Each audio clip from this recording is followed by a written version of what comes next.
Imagine कीजिए आपने 30 साल मेहनत करके एक बड़ा कॉर्पस जोड़ा, लेकिन रिटायरमेंट के सिर्फ 10 साल बाद ही आपका सारा पैसा खत्म हो गया। ये एक रियलिटी है उन लोगों के लिए जिन्होंने पैसा तो बनाया लेकिन विड्रॉल स्ट्रैटेजी पर सही काम नहीं किया। क्योंकि रिटायरमेंट प्लानिंग में पैसा कितना चाहिए सिर्फ इतना ही काफी नहीं होता, बल्कि उस पैसे को कैसे यूज करना है ये समझना सबसे जरूरी है।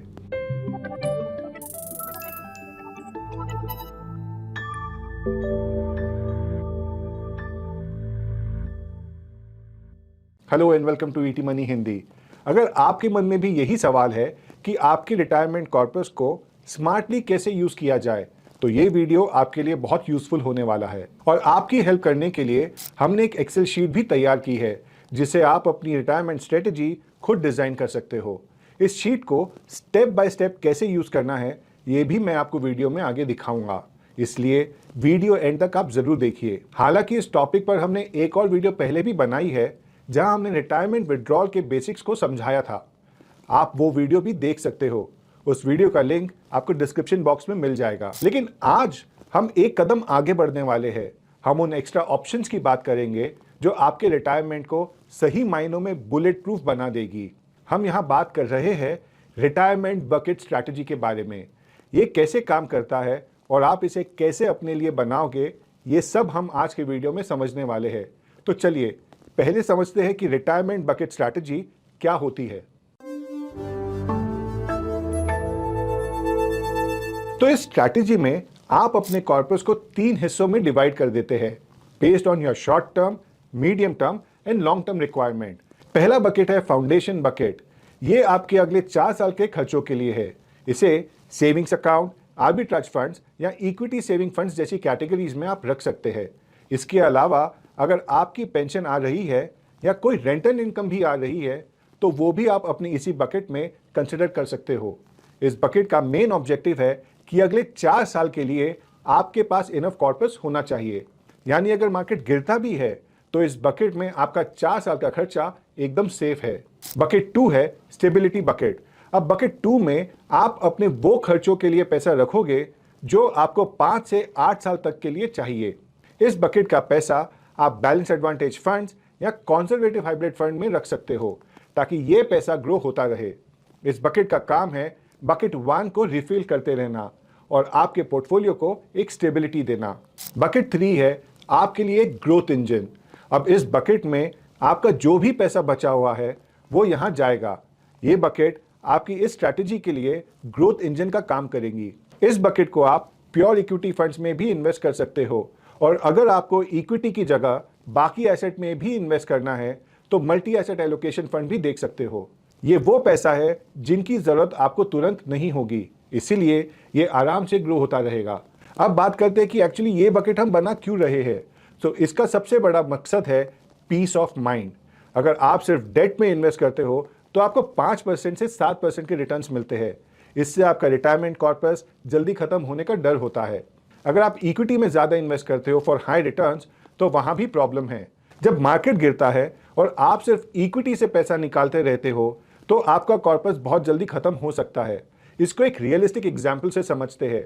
अब मान लीजिए आप जनवरी 2008 में रिटायर हुए और आपका पूरा 1 करोड़ सिर्फ इक्विटीज में था।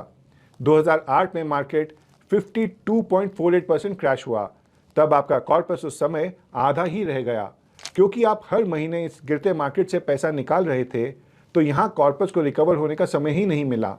सो बकेट स्ट्रैटेजी आपको टाइम देती है ताकि मार्केट गिरने पर भी आपकी लाइफस्टाइल डिस्टर्ब ना हो और आपका पैसा वापस ग्रो कर सके। अब जैसे हमने समझ लिया है कि बकेट स्ट्रैटेजी क्या है और ये क्यों जरूरी है, तो चलिए अब देखते हैं कि कैसे बनाया जाता है ये बकेट स्ट्रैटेजी। लेकिन वीडियो में आगे बढ़ने से पहले अगर आपने अभी तक हमारे चैनल को सब्सक्राइब नहीं किया है तो जरूर कर लीजिए ताकि आप हमारे आने वाली वीडियोस को मिस ना करें। चलिए अब देखते हैं कि इसको कैसे प्रिपेयर किया जाता है। इसके लिए हमने एक एक्सेल शीट तैयार की है जिसमें आप अपना रिटायरमेंट कॉर्पस का अमाउंट और रिटर्न एक्सपेक्टेशंस डालोगे तो ये बता देगी कि आपका कॉर्पस कितने समय तक चल सकता है। इस शीट की मदद से आप अपना रिटायरमेंट विड्रॉल स्ट्रैटेजी को अच्छे से स्ट्रक्चर कर पाओगे। यहाँ हमने कुछ अजम्पशंस भी लिए हैं। आप टेबल में देखोगे पहले कॉलम में हमने वो अमाउंट डाला है जो आपके रिटायरमेंट के टाइम अभी आपके पास है। दूसरे कॉलम में आपके रिटायरमेंट का फर्स्ट ईयर में आपका मंथली एक्सपेंसेस क्या है, ये हमने अभी 12 लाख कंसिडर किया है। ये एनुअल एक्सपेंसेस हर साल 6% इन्फ्लेशन के साथ बढ़ेंगे। अगले कॉलम में फाउंडेशन बकेट है। इसमें हमने अगले 4 साल का खर्चा अलग से रखा है। इस बकेट पर हमने 3% के रिटर्न्स अज्यूम किए हैं, क्योंकि ये पैसा लिक्विड फंड या सेविंग एसेट्स में होगा। एग्जाम्पल के लिए, जैसे हमने अभी 12 लाख की एनुअल एक्सपेंसेस कंसिडर किए हैं, तो बकेट 1 में हमारे पास 48 लाख रुपीस होने चाहिए। इसके बाद स्टेबिलिटी बकेट आती है, जिसमें हमने आपके एनुअल एक्सपेंसेस का 5 गुना यानी कि 60 लाख रखा है। इससे आप बैलेंस एडवांटेज या कंजर्वेटिव इक्विटी फंड में इन्वेस्ट कर सकते हो। इस बकेट के लिए हमने 8% रिटर्न्स कंसिडर किए हैं। साथ ही हर साल हम इस बकेट 2 से 1 साल का खर्चा निकालकर बकेट 1 में डाल देते हैं, ताकि आपका फाउंडेशन बकेट कभी खाली ना हो और आपको 4 साल का बैकअप हमेशा मिलता रहे। अब बचा हुआ सारा पैसा हमने ग्रोथ बकेट में डाला है। ये बकेट आपकी रियल ग्रोथ इंजन है, जो लंबे समय में वेल्थ क्रिएट करेगी। इसके लिए हमने 10% के कंजर्वेटिव रिटर्न्स लिए हैं। टेबल में आप ग्रोथ रिफिल फ्रीक्वेंसी ये कॉलम भी देखेंगे, जिसे हमने हर 3 साल पर सेट किया है। हमने यहाँ 15% प्रॉफिट बुकिंग का रूल रखा है, यानी हर 3 साल में ग्रोथ बकेट से 15% निकल कर बकेट 2 में रिफिल हो जाएगा। आप चाहे तो इस नंबर को अपनी ज़रूरत के हिसाब से भी चेंज कर सकते हैं। हो सकता है आपने कहीं 20% रूल भी देखा हो। यहाँ 20% यूज़ करना चाहते हो अगर आप, तो इस कैलकुलेटर में वो वैल्यू डालकर अपना नया प्लान देख सकते हो। ये नंबर आप कस्टमाइज कर सकते हैं। यहाँ एक बात और आपको ध्यान रखनी है, इस कैलकुलेशन को आसानी से समझने के लिए हमने यहाँ टैक्स कैलकुलेशन कंसिडर नहीं किया है। वो इसलिए क्योंकि ये वीडियो का पर्पस है आपको रिटायरमेंट बकेट समझाना। दूसरा ये कि टैक्स वेरी भी कर सकता है डिपेंडिंग ऑन कि ये इन्वेस्टमेंट सिर्फ हस्बैंड के नाम है या हस्बैंड और वाइफ दोनों के नाम पे। आपके इनकम सोर्सेज और इन्वेस्टमेंट इंस्ट्रूमेंट्स भी टैक्स को इम्पैक्ट करते हैं, तो ये चेंज हो सकता है। चलिए अब देखते हैं कि ये बकेट स्ट्रैटेजी को फॉलो करते हुए आपके रिटायरमेंट का कॉर्पस कितने साल तक चल सकता है। जैसा कि हमने अजम्पशन में देखा, अगर आपका पहले साल का एनुअल एक्सपेंसेस 12 लाख है और आप इस बकेट स्ट्रैटेजी को फॉलो करते हैं, तो ये पैसा 40 साल से भी ज़्यादा सस्टेन करेगा। रिटायरमेंट के बाद इतने लंबे समय तक फाइनेंशियल सिक्योरिटी मिलना एक बहुत बड़ी बात है। लेकिन यहाँ एक बहुत ज़रूरी बात नोटिस करने वाली है। आपका जो रिटायरमेंट कॉर्पस इनिशियली 5 करोड़ का था, 28 साल तक आते आते इक्विटी की ग्रोथ इंजन की वजह से बढ़कर लगभग 9.5 करोड़ तक पहुंच जाएगा। हालांकि आप ये भी देखोगे कि जो एनुअल एक्सपेंसेस शुरुआत में 12 लाख थे, 6% इन्फ्लेशन की वजह से 28वें साल में आते आते वही खर्चे 58 लाख ईयरली तक पहुंच जाएंगे। और इसी वजह से जो आपका कॉर्पस 9.5 करोड़ तक पहुंच जाता है, वो इतने बड़े सालाना खर्चों की वजह से उसके बाद बहुत जल्दी खत्म होने लगेगा।